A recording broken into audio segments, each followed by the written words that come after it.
निर्विशेष शून्यवादी पाश्चात्य देश तारणे जय श्री कृष्ण चैतन्य प्रभु नित्यानंद श्री अद्वैत गदाधर शिवासदि गौर भक्त वृंद।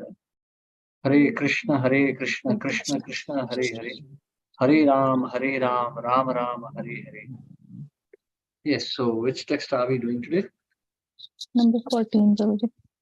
14. Om Namo Bhagavate Vasudevaya.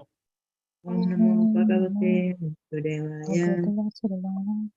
Om Namo Bhagavate Vasudevaya. Om Namo Bhagavate Vasudevaya. Om Namo Bhagavate Vasudevaya. Om Namo Bhagavate Vasudevaya.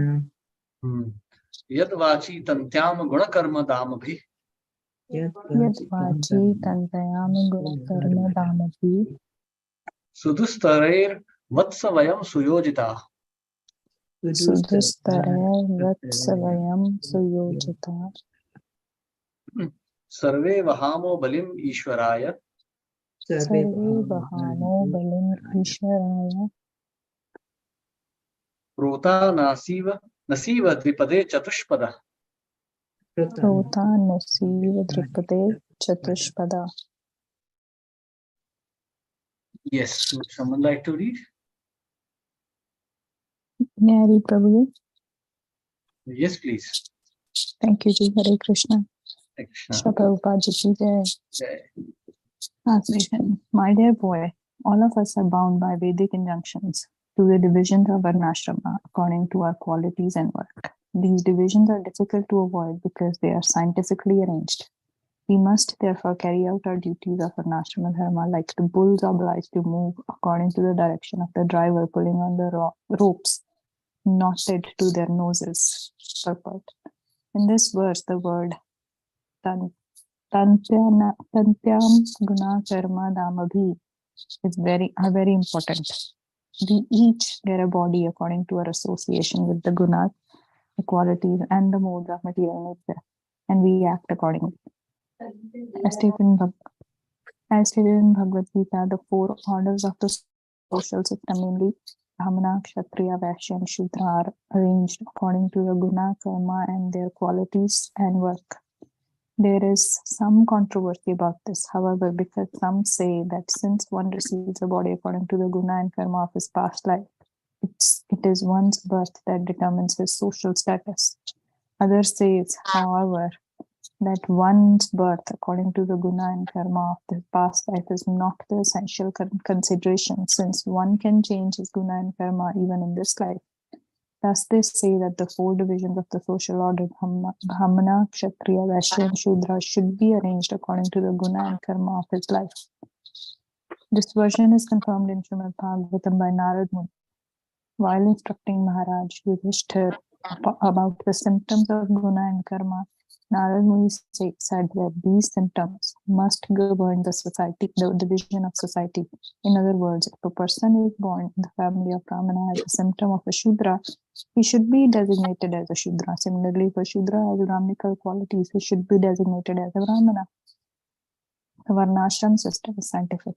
Therefore, if we accept the division of Varna and Ashrama according to the Vedic instructions, our lives will be successful.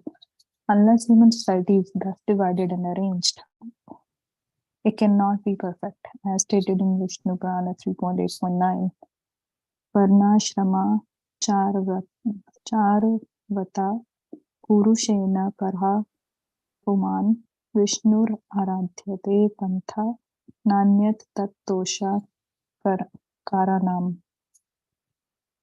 The Supreme Personality of Godhead, Lord Vishnu, is worshipped by the proper execution of prescribed duties in the system of Varna and Ashrama.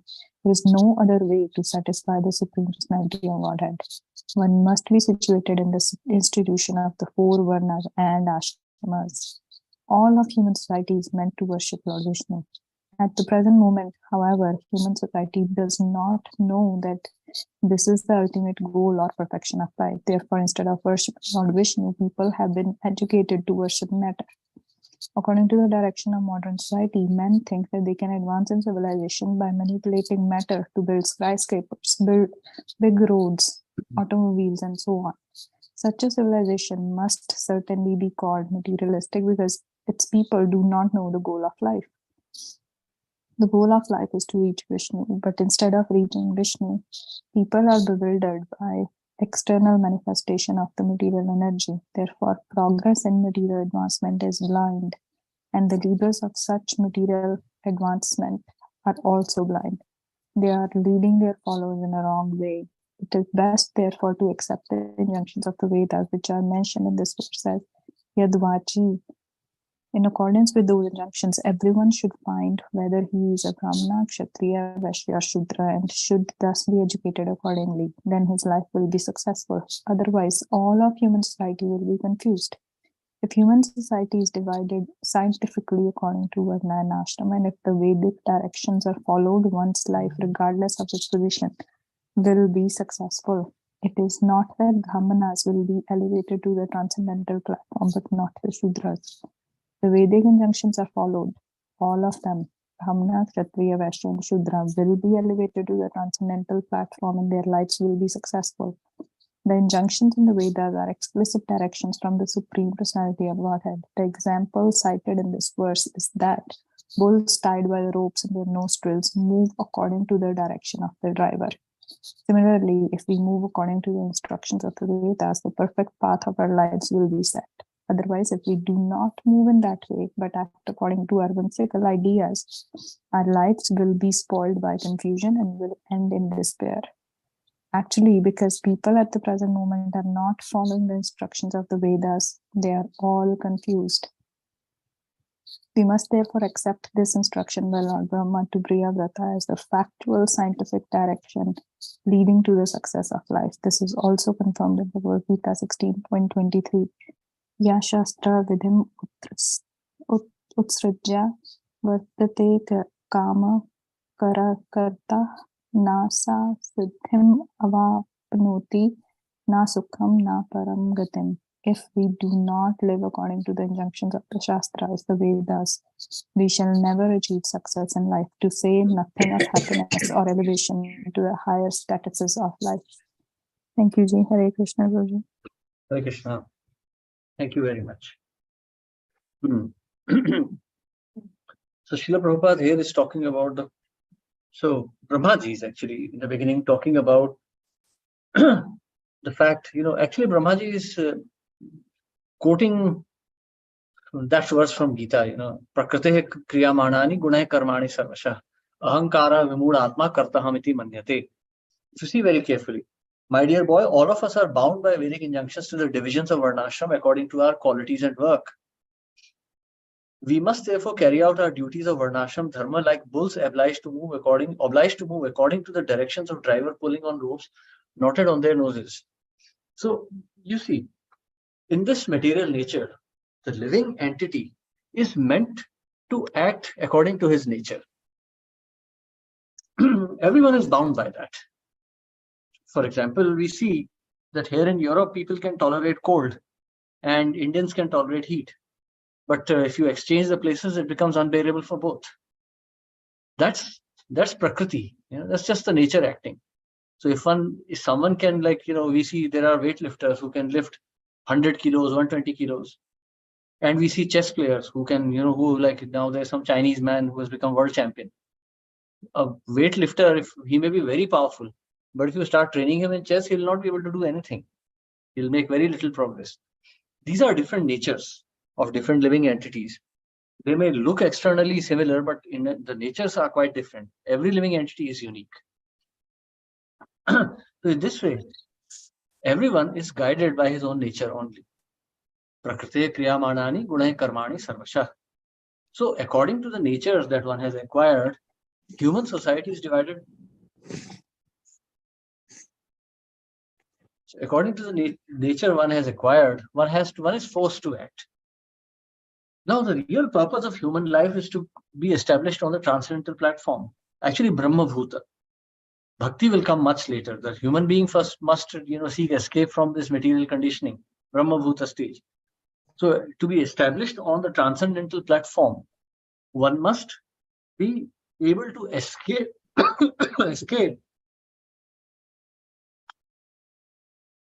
the influence of these three modes. To escape the influence of these three modes, one has to act according to the instructions given by the Vedas. So Vedas have different sets of instructions for different types of people. So based on their prakriti, they are divided into the four varnas. So the materialistic system is on the basis of birth, and the spiritual system is on the basis of guna.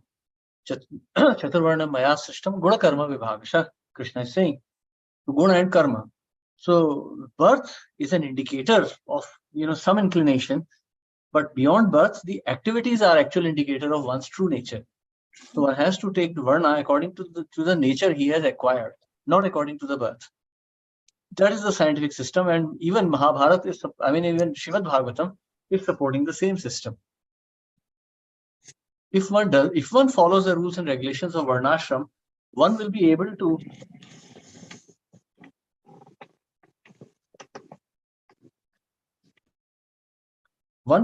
to transcend this platform very quickly. So there are rules for Shudras, for Vaishyas, for Kshatriyas, for Brahmanas. By following those rules and regulations, one will be able to overcome those. One will be able to overcome those particular conditionings and become established in transcendence. If, however, one becomes prey to external considerations, then one will become a victim. For example, like we see today in India, Gandhi started this movement of Harijans. So artificially, he tried to create a classless society. Even though Gandhi was a great believer in the Vedic system, he somehow, because he did not have a proper guru, he ended up creating whimsical systems. So there's Harijans. So then later on, this system was propagated by Ambedkar also. So this system, you see, we can't artificially elevate anyone. People have taken births and different positionings based on their previous karma. Their acquired nature is because of previous karma. So because of that, they are forced to act according to those circumstances. You cannot artificially elevate a Shudra to the position of a Brahmana. Like for instance, in South India, there is a temple which is run by Shudras. Now, on the face of it, it looks fantastic. We have achieved social equality, but that is actually quite nonsense, because a Shudra doesn't have the sanskaras to operate a temple. You can't artificially force a Brahmana to do hard labor. His body is not designed for that. His mind is not designed for that. He will not be able to enjoy it, and he'll certainly not be able to do a good job. So therefore, we see, when we try to artificially change this scientific system, things become chaotic. And therefore, we see today's civilization has become extremely materialistic. Now, we see, for instance, the question of feminism, equality of male and female. This has become a very hot topic even within our own society, very surprisingly, or I should say shockingly, because that goes against very much the instructions of Srimad Bhagavatam. The body, the acquired nature, these are all due to previous conditionings, and now one is fixed in those. Simply by changing the designation or by acting differently, one will not be able to transcend these differences. And on the other hand, one will become more and more implicated. So, like we see in today's civilization, the only objective because Shudras have taken power everywhere, Kalau Shudra Sambhava, we see the whole civilization is now only directed towards sense gratification. In the scriptures, it is mentioned the quality of Shudra is hard labor, because Shudra is very sensuous. His only consciousness is related to his body. So we see today's civilization is completely body conscious. Best automobiles, best buildings. So for example, if you come to Germany, for instance, it's one of the most sophisticated countries in Europe also. You see every bodily comfort.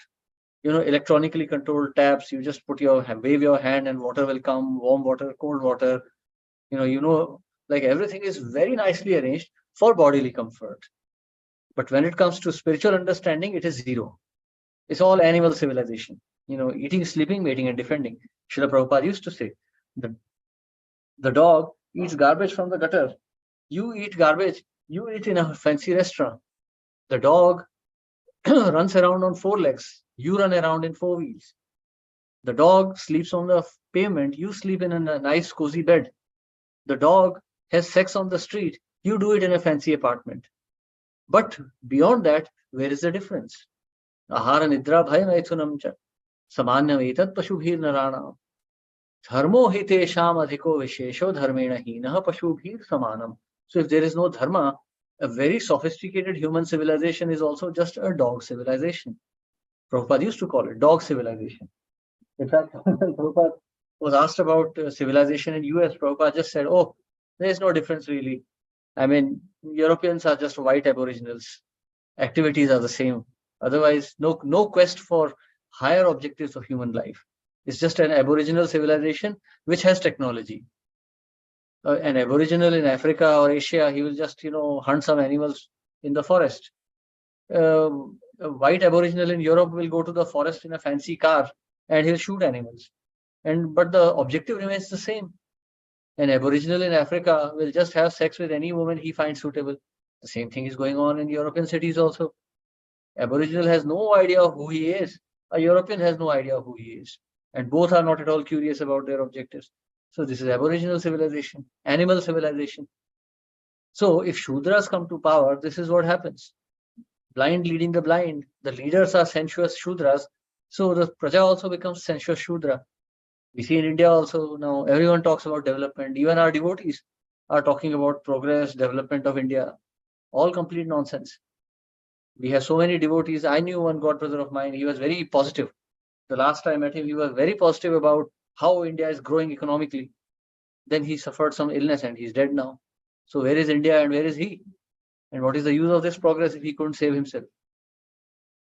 So you see, our movement is also infiltrated by this kind of Shudra sensuous thought process. So we are not meant to live like this. We are reading the story of Maharaj Priyavrat, who was a sannyasi. So you please try to understand the context. That human life, Priyavrat's brother was the emperor of the world. His sister was the mother of the Lord. And yet Priyavrat was sitting in a solitary place and meditating on the Supreme Lord, having renounced everything. So therefore, definitely there is something in our culture which is much better than so-called automobiles and so-called economic development. So that is what we have to understand. So of all the people, if we devotees also think in terms of economic development, then we are fools number one. Human birth is very rarely attained.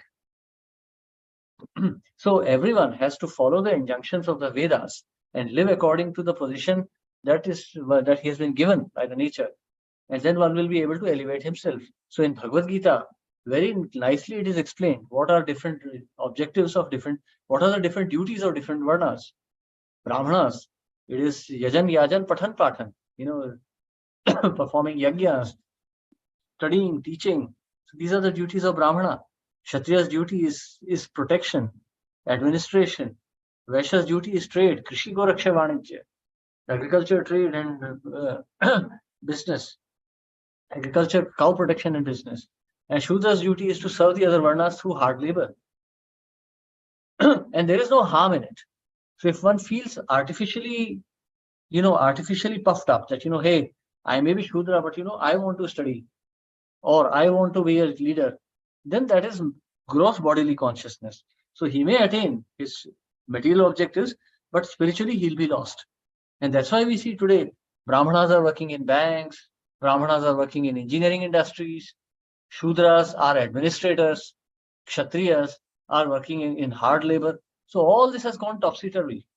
The whole system has gone crazy and nobody knows what is the real purpose of human life. And our lives will be spoiled by confusion and will end in despair. So you see, India has amongst the highest rates of suicides and lifestyle-related diseases. Why? In the West, people are working much harder. Why is India suffering so much? Because India is the land of Dharma. Indians are supposed to understand the Vedas and live accordingly. So if Indians break those rules, Indians are not meant to live such passionate lives. So therefore, Indians suffer and will suffer much more than the Westerners or Africans or Easterners. Hare Krishna. Yes, any questions or comments on this verse?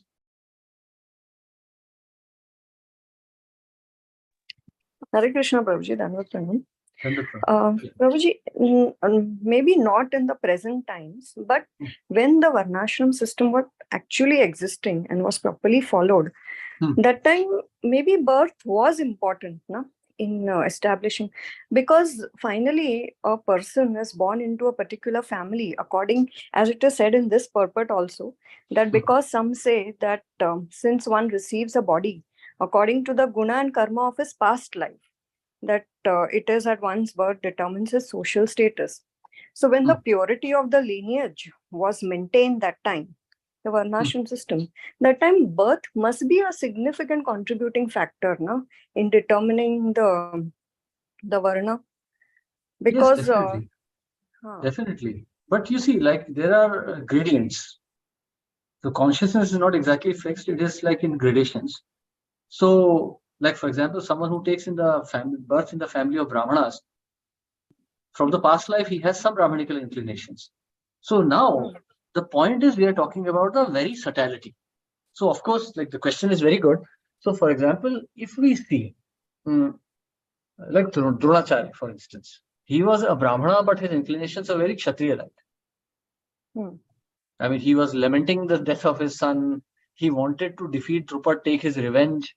He wanted half the kingdom. These are all qualities of Kshatriyas, not Brahmanas. He was a professor of military arts. So qualities of Kshatriyas, but predominantly he was Brahmana. So the Vedic tradition is when a child is born, we check the predominating characteristics. Like in the old ages, even in 40s and 50s in India, there was this tradition that they would offer book, weapon, money, or some instrument to a baby. And wherever the baby was attracted, that was his nature. So that is how gurus also tested their disciples. So, of course, birth was a determining factor, and Srila Prabhupada himself explains this in the 3rd canto. When we are talking about Kardam Muni, the marriage of Kardam and Devahuti, there Srila Prabhupada is explaining that an Acharya usually has an exalted birth. So birth is a determining factor because those vibrations are there. Certainly, like suppose a Shudra takes birth in the family of a Brahmana, he will still have some Brahmanical influence and some Brahmanical inclinations. That's how he has taken birth there. Yes, past karma. So he's been given that birth, but he'll have a predominating nature also. So we look at the guna and karma. So, like, when there is a choice, when there is a subtlety, when we are not very sure what is the varna of the child, then we test and we see where exactly we see suited. Usually everyone was not tested. Like the sons of a king were usually kings only. So this would happen, like we see in the case of, who was that? I don't remember. There was this great Muni who was the son of a prostitute. So his guru, it was, I think, Agastya Rishi, who asked him to go and check out to find the name of his father. So he came back and he said, my dear guru, actually my mother is a prostitute, so she doesn't know who is my father. So he said, that means you are a Brahman. Because you are fearless in speaking the truth. So you see, fearless in speaking the truth. A Kshatriya is fearless in actions. So the quality of fearlessness is in both. But the direction, the application decides which is the exact varna. So that way, Yudhishthir Maharaj also had a lot of Brahmanical qualities. Who? Yudhishthir Maharaj. Yudhishthir Maharaj, yeah, the quality of truthfulness, but he was essentially a warrior. I mean, we don't hear so much about his other expertise. Arjun was a great archer and Bhim was a great mace man, but Yudhishthir was a great spearman. So Yudhishthir was the one who killed Shalya, his own grandfather. So he was a Kshatriya.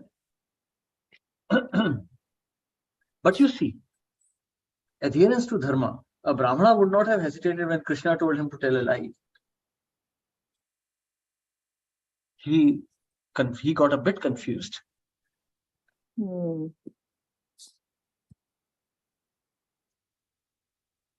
Okay, Prabhuji.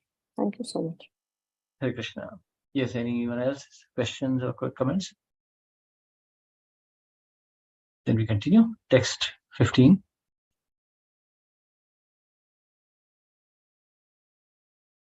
ईशाभिसृष्टं ह्य अवरुद्ध महेंग ईशाभ्रिसृष्टं यवरुणं दुःखं सुखं वा गुणकर्म संगात् दुःखं सुखं वा गुणकर्म संगात् कर्म संगात आस्थाय तत्तद् यद् अयुङ्ख नाथश् आस्थाय तत्तद् यत् युक्तनाथस् चक्षुष्मतान्ध इव नियाममानः चक्षुष्मतान्ध इव नीयमानः. Yes, would someone like to read? May I read? Yes, please. Hare Krishna. Translation. My dear Priyavrata, according to our association with different modes of material nature, the Supreme Personality of Godhead gives us our specific bodies and the happiness and distress we achieve. One must therefore remain situated as he is and be conducted by the Supreme Personality of Godhead, exactly as a blind man is led by a person who has eyes with which to see. Purport by Srila Prabhupada. By material means, one cannot avoid the happiness and distress unique to his particular body. There are 8.4 million bodily forms, each destined to enjoy and suffer a certain amount of happiness and distress. This we cannot change, for the happiness and distress are ordained by the Supreme Personality of Godhead, in accordance with whose decision we have received our bodies. Since we cannot avoid the plan of the Supreme Godhead, we must agree to be directed by him, just as a blind man is led by a person who has eyes. Under any circumstances, if we remain in the condition allotted to us by the Supreme Lord and follow his instructions, we will become perfect. The main purpose of life is to follow the instructions of the Supreme Personality of Godhead. It is such instructions that constitute one's religious and occupational duty. In Bhagavad Gita, therefore, Lord Krishna says, Sarva dharman parityajya mam ekam sharanam vraja. Give up all other engagements, simply surrender unto me and follow me. Bhagavad Gita 18.66. This process of surrendering by following the instructions of the Supreme Personality of Godhead is not meant for any particular caste or creed. A Brahman can surrender, and so can a Kshatriya, Vaishya, or Shudra. Everyone can adopt this process. As stated in this verse, Chakshush Matanda Ivaniyamana. One should follow the Lord the way a blind man follows a person who has eyes. If we follow the Supreme Personality of Godhead by following the directions He gives in the Vedas and Bhagavad Gita, our lives will be successful. The Lord therefore says, Manmana bhava madbhakto madhyaji mam namaskuru mame vaishyasi satyam te pratijane priyosine. Always think of me, become my devotee, and offer respect and obeisance unto me. Then you will certainly come back home, back to Godhead. I promise you this because you are my very dear friend. Bhagavad Gita 18.65. This instruction is meant for everyone, Brahman, Kshatriya, Vaishya, or Shudra. If anyone from any division of life surrenders to the Supreme Personality of Godhead and follows his instructions, his life will be successful. The previous verse has given the analogy of bulls moving under the direction of the driver of a bullock cart. The bulls, being completely surrendered to the driver, remain wherever he wants to place them and eat whatever he wants them to eat. Similarly, being some completely surrendered to the Supreme Personality of Godhead, we should not aspire for happiness or regret distress. We must be satisfied with the position allotted to us by the Lord. We should follow the path of devotional service and not be dissatisfied with the happiness and distress He has given. People in the material modes of passion and ignorance generally cannot understand the plan of the Supreme Personality of Godhead with its 8.4 million forms of life, but the human form affords one the special privilege to understand this plan, engage in devotional service, and elevate oneself to the highest position of perfection by following the Lord's instructions. The entire world is working under the influence of the modes of material nature, especially ignorance and passion. But if people engage in hearing and chanting about the glories of the Supreme Lord, their lives can be successful and they can be elevated to the highest perfection. In the Brihan Naradiya Puran, therefore, it is said, Hare Nama, Hare Nama, Hare Nama, Eva Kevalam, Kalau Nasti Eva, Nasti Eva, Nasti Eva, Gatir Anyatha. In this age of Kali, there is no other way, no other way, no other way for spiritual perfection than the holy name, the holy name, the holy name, Lord. Everyone should be given the chance to hear the holy names of the Supreme Personality of Godhead, for thus one will gradually come to understand his real position in life and be elevated to the transcendental position above the mode of goodness. Thus, all impediments to his progress will be cut to pieces. In conclusion, therefore, we must be satisfied in whatever position we have been put into by the Supreme Personality of Godhead, and we should try to engage ourselves in His devotional service. Then our lives will be successful. Hare Krishna, Prabhuji. Thank you very much. Hare Krishna, thank you, Prabhu. So it's fairly straightforward verse and a fairly straightforward purport given by Srila Prabhupada. But nothing is straightforward in life. So there's a lot to meditate on what is given here. The words which are used here are quite harsh. Chakshush matandha, even niyamana.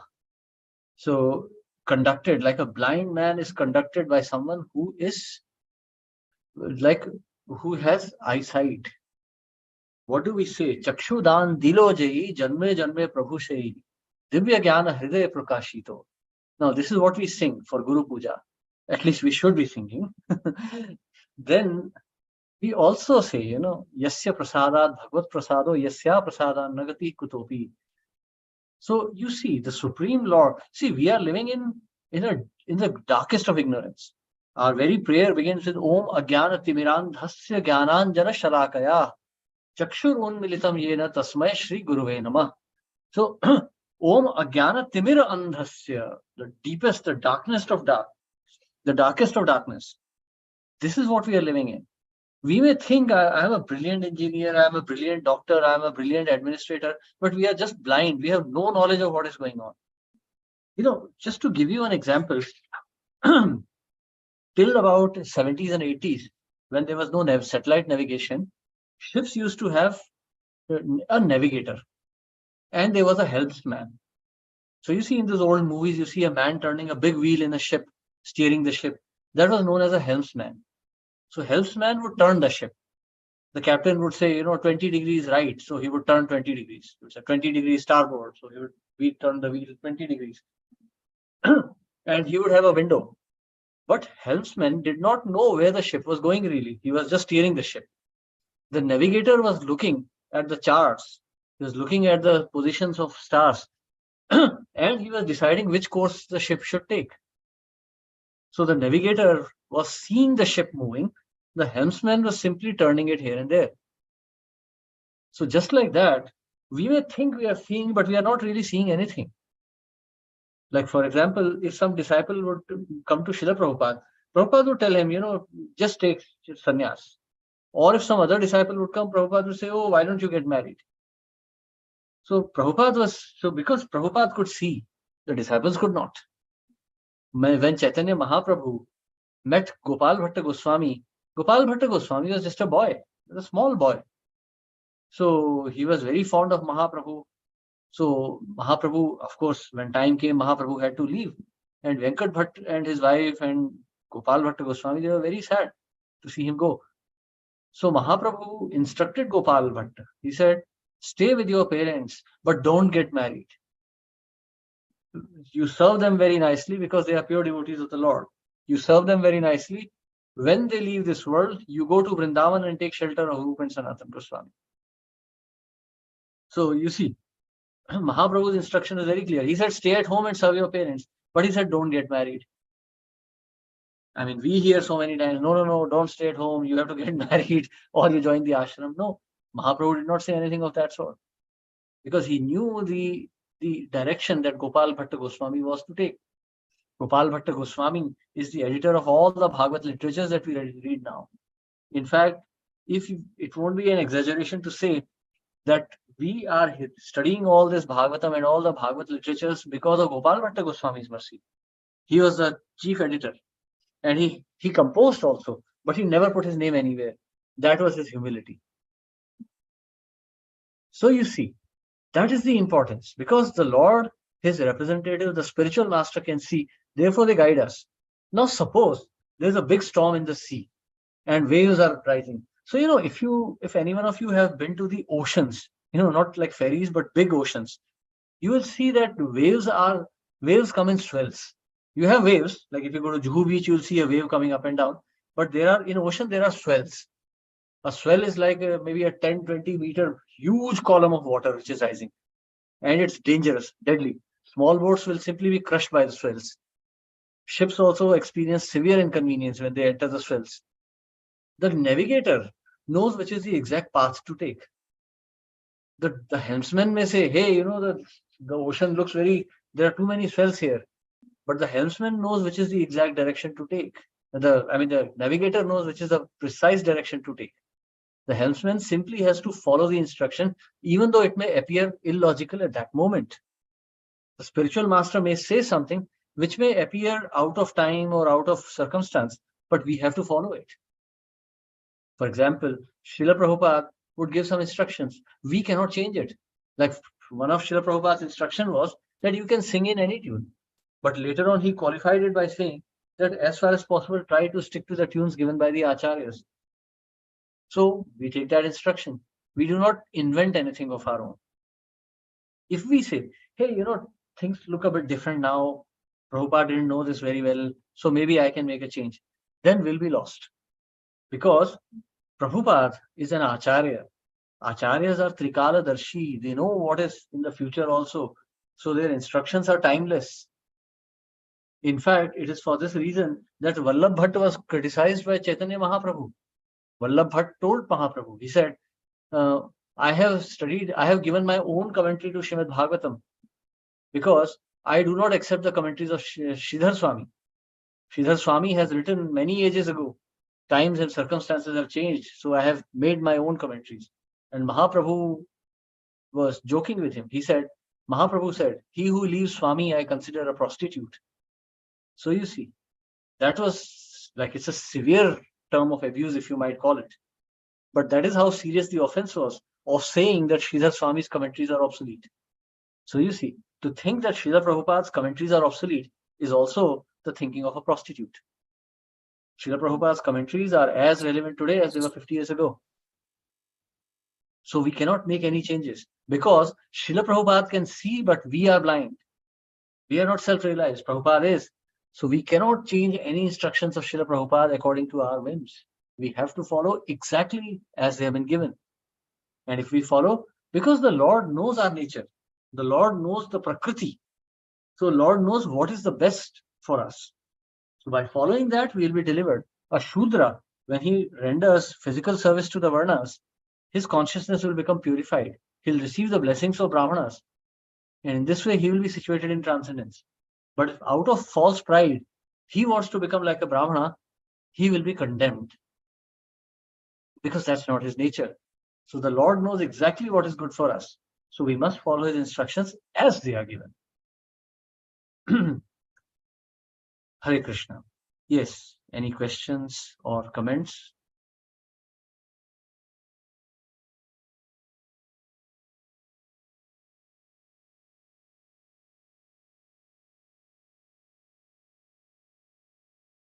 Okay, we'll take the next verse, text 16.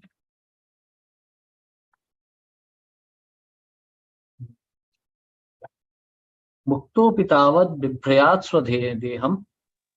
Mukto pitavat bhrityat videham.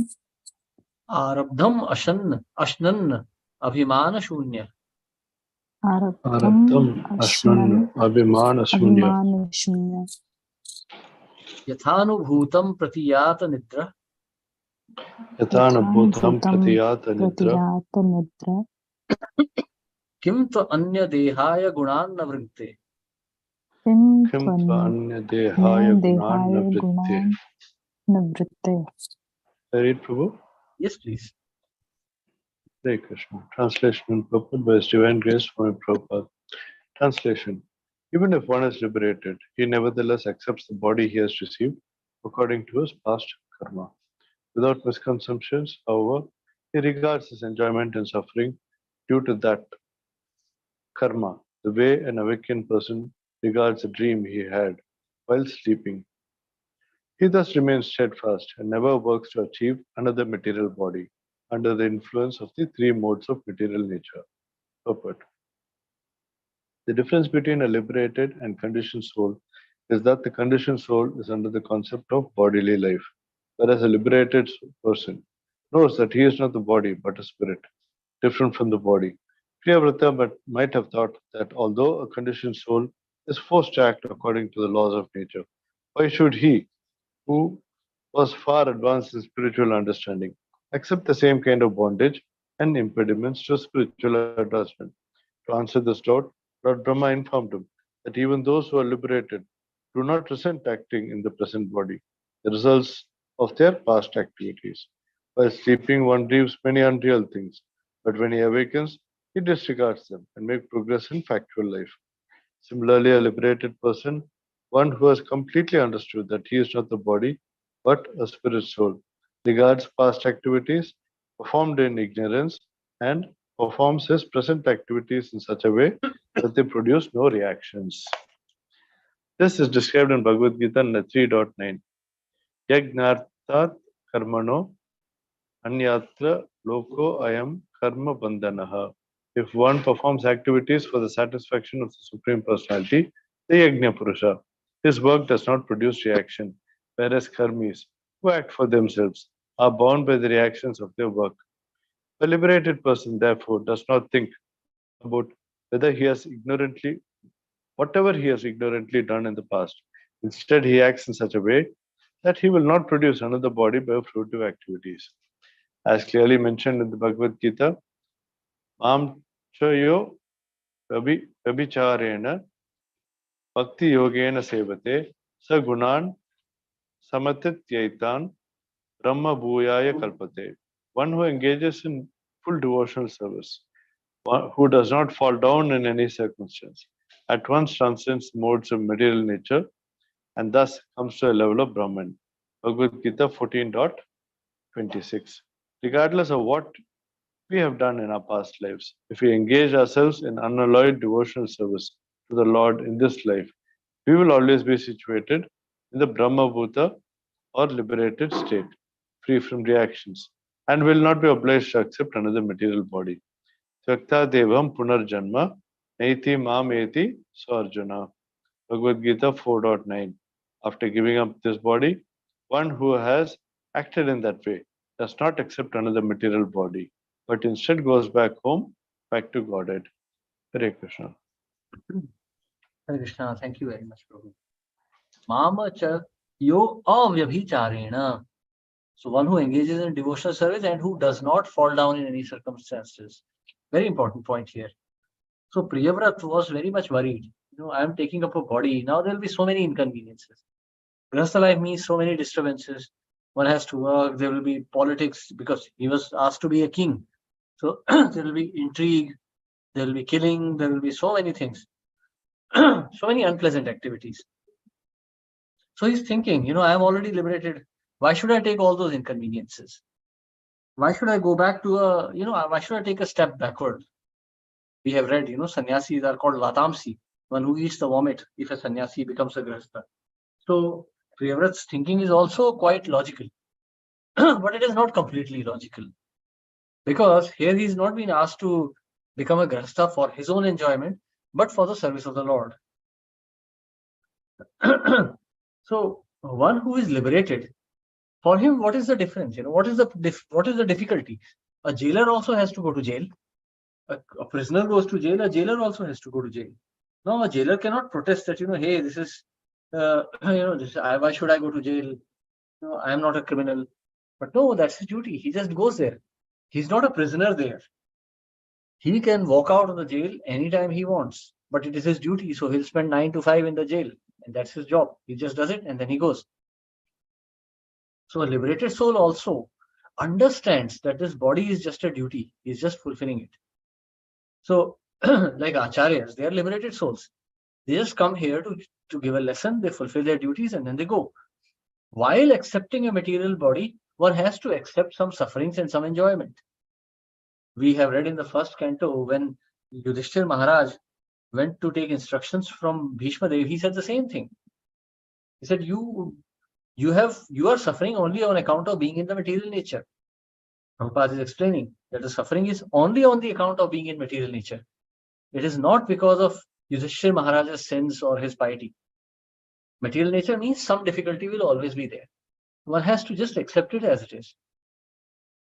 But at the same time, one should not just become fixated by this happiness or distress. In the second chapter of Bhagavad Gita, Krishna is already explaining that one who tolerates the happiness and distress which comes in this world is eligible for self-realization. So one just tolerates, one understands. If you're riding a boat, it will sometimes go up with the waves, sometimes it will go down. But a boatman doesn't abandon the boat simply because there are waves. So just like that, in material nature also, there will be upheavals. There will be happiness, there will be misery.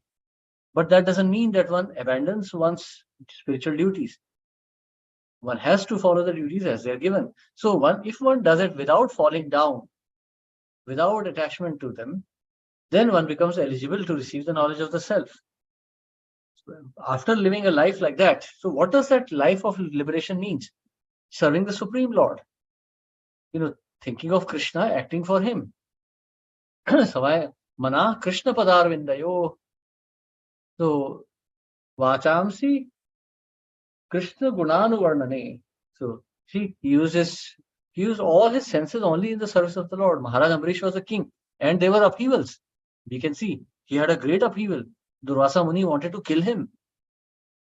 So what can be a bigger upheaval than that?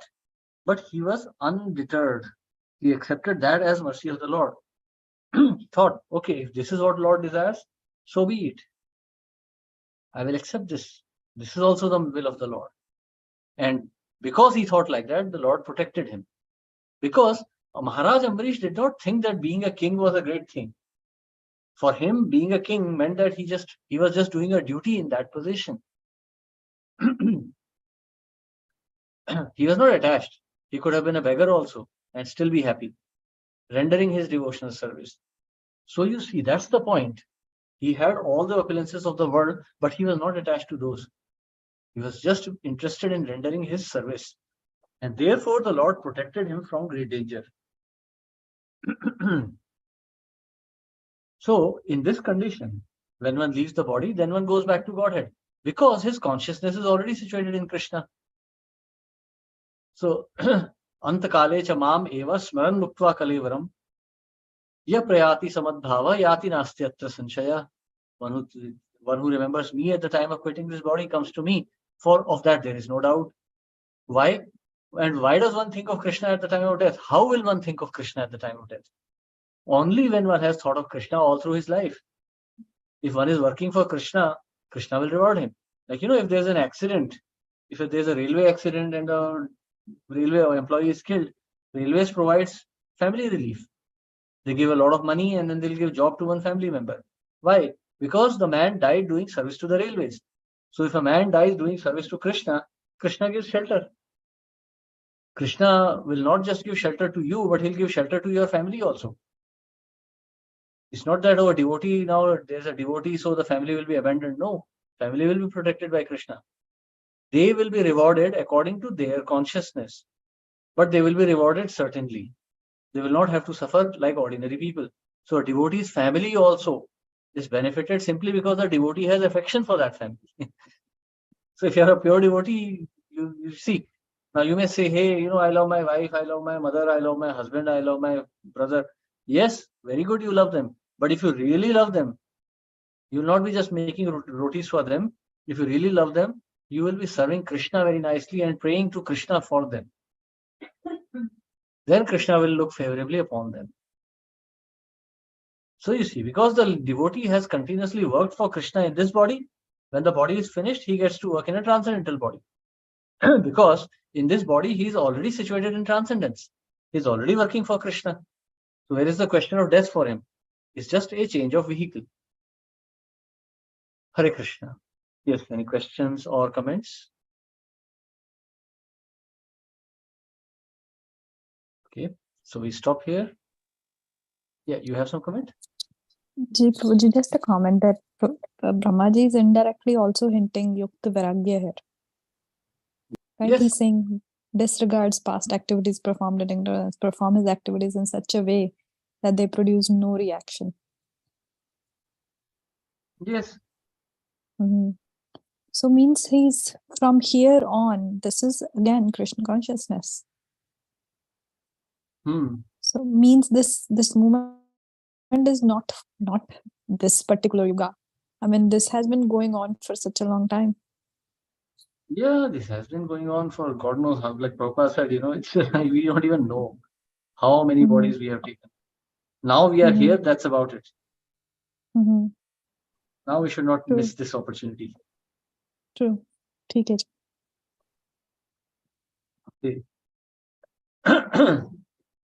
Hare Krishna. Thank you very much. Srila Prabhupada ki jai. Hare Krishna Prabhuji, Dandavat Hare Pranam. Krishna. Thank you. Krishna, Dandavat Pranam. Thank you. Dandavat Pranam Prabhu. Hare Krishna. Dandavat Hare Pranam. Krishna Prabhuji, Dandavat Pranam. Krishna, thank you. Dandavat Pranam. Thank you. Hare Prabhuji. Krishna Hare Prabhuji, Krishna. Dandavat Pranam. Thank Hare you. Krishna, Dandavat Pranam Prabhu. Thank you. Thank you जी. हरे कृष्णा. धन्यवाद प्रणाम जी. Hare Krishna. Dandavat Prabhu Pranam. ji, Hare Krishna. हाँ जी. Hare Krishna Prabhu ji. At what time do we start? Is it 8:45 or 9? Yeah. आज थोड़ा late हो गया था. Around 8:15 I think we start. हाँ 8:15.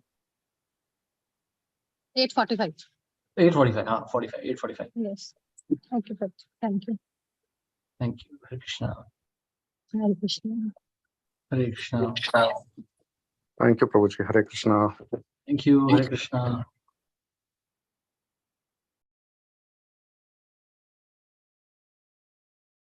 हरे कृष्णा. धन्यवाद प्रणाम प्रभु. दंडवत प्रणाम प्रभु. कैसे हैं? हाँ ठीक है, चल रहा है. एकादशी तो चला गया. अभी आज कैसा तो निकल है. कुछ तो आलू काट के गई थी वो, तो उसको गर्म करके खा लिया. मैं बोला था एकादशी की. अभी मैं आता हाँ. हूँ, आपको कुकिंग सिखा दूंगा पूरी प्रभु. Simple cooking. हाँ टफ है वो, मैं देख रहा हूँ मैनेज करना दोनों. हाँ टफ हो जाता है. नहीं तो ऐसे